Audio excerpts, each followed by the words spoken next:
Hello and welcome back to the channel for another college tier review. Today I'll be taking a look at the Transformers Studio Series Rise of the Beasts Core Class Terrorcon Freezer. And this guy I think is probably just another general minion of the Terrorcons. I think there's a lot of them in that scene.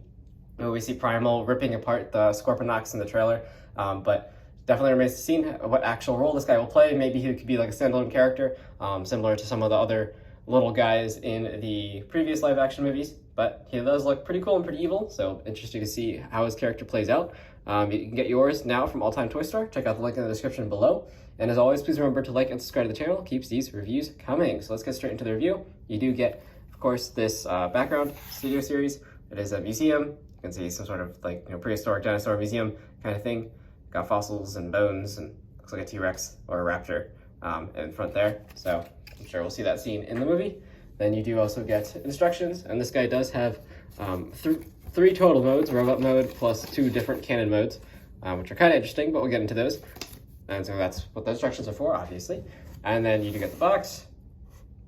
You can see that's, Terrorcon logo and or Scourge's face. It's the same thing. See, he looks pretty mean on the back there. He's got some sharp teeth. There's back of the box, alt modes, box, and there you can see the museum up top here.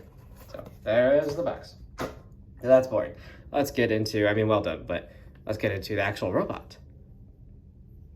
You can see nice silver gunmetal coloring on him. His paint actually looks pretty cool, although most of this is that kind of shiny gray plastic, which gives him a nice metallic look, and then that rust colored paint used on top does definitely enhance the shine. And man, does that face sculpt look mean. 4 eyes and some very sharp teeth that have all been painted nicely, very nicely. Painted feet, and then everything else. Everything is just largely molded in the same plastic. So there you go. In terms of articulation, he is pretty good. He does have, his head can move up and down this way at the base joint. Then he also has a ball joint, so you can look all the way up, look down a little bit, and then you can turn his head a little bit side to side. It's just fun. Definitely gives him expressive poses, and of course, when you have it all the way up, you can turn it however you would like. Then he does have ball joints everywhere else, so you get full range of motion out of all the arms, everything you could want, and more, plus enough for transformation. So very good. He actually does have past 90 on most of those elbows. Same thing at the waist here, ball jointed hips. It's just a matter of maneuvering all his limbs around the others. And he does have a ball joint at this kind of chicken leg joint. He doesn't actually have a joint at what I would say is the knee, but he does have that chicken leg joint as well as the foot joint. So very posable for a little core class guy, obviously. So let's get into transformation. So first alt mode, we'll just do as kind of the ground mode cannon thing. So to do that, first just want to, same step first for all the transformation is untab the back and pull out the cannon from inside like so. And then this will just flip over top of his head. So just flip it over like that. Next, we can go ahead and tab in the arms to each other. So we're going to do the kind of almost tripod-like base, more like a quad pod. So to do that, actually let's start with the feet. It's easier. You see you have a tab and a slot here. So you can do this one of 2 ways. The instructions do have you just leave it out like this. So we can do that here, but you could also tab them in, which we'll do later for a different mode.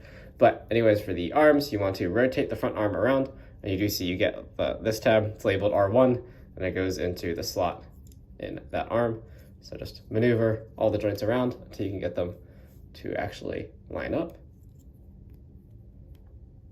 like so, and just position them to your liking, something like that. Same thing on the other side, rotate this tab around, get this arm down, and tab that tab in. And here you roughly have his tripod, quad pod mode. Kind of weird and pretty short for especially someone like Scourge or any of the larger Terrorcons to wield. But it is a mode, and you can use it if you would like to. So there is that mode. Very interesting. Then you could also attach this, so actually, sorry, there's 4 total modes, including robot mode. So you can also then attach this to Scourge. So we can roll him in here, big bad, And you do want to make sure you have his gun kind of split up on the back like that, as you'll need it. So to begin, want to collapse the feet in on themselves like so. Side, untab the arms here, then come to these arms, and they do have tab on this side. You see a big tab, so rotate them around so you can then line that up, and you want to slot that in to this slot on the leg. This guy is just a whole bunch of joints, so it's just a matter of maneuvering them, and of course you can do whatever you actually want to with this guy, but there is a few built-in modes, so I will go over those. There you go, tab those in like that. And then you can come to the arms, and I believe these actually do just kind of rest down like this, as you do have tabs here and here, which go into this slot, one on each side, to these two slots. So just go ahead and slot that all in. Both sides. Give Scourge a truck gun kind of thing. There we go. So something like that. Roughly, a lot of joints to work out, but there you go. You can have Freezer stored on his back as like a rear-facing gun. Blast some Autobot out of the way, or Maximals, whatever. Pretty cool. And you can move up and down because it is on those ball joints, but it isn't the most secure connection ever. And then for the last mode, which will bring Scourge back in, but in robot mode in a second, is he can just be a gun for Scourge to use. And so for that, you just want to take the arms, and we're just going to bring these around, and you do get these tabs now on the forearms, and those are the ones you want to use, as those will slot into this slot here. So it's just a matter of how many things are all connected to the legs, I guess, in the end. And so that just slots in there. Same thing on this arm, rotate it all the way around, the other way, and slot this in. Make sure it doesn't self-combust. And then finally, you just want to pull out this handle on the bottom. There's a nice little fingernail grab to pull it out. So let me transform Scourge. We'll bring him in so you can see what Freezer looks like as like a target master. All right, so I've brought in Scourge here. I'll transform into his robot mode. So of course you want to make sure his blade is not in his hand, so we're going to try and use that to slot in Freezer. I think you need his arm to be fully straight as well, because this guy's got a lot of stuff hanging off. Let's see, actually get that into the, there we go, 5mm port. Close that up, and there you can have Freezer as Scourge's other arm cannon, because he does of course already come with the one cannon, but now you have two arm cannons, so there you go. But you do have to have his arm straight out to the side like that. But looks kind of interesting, I guess.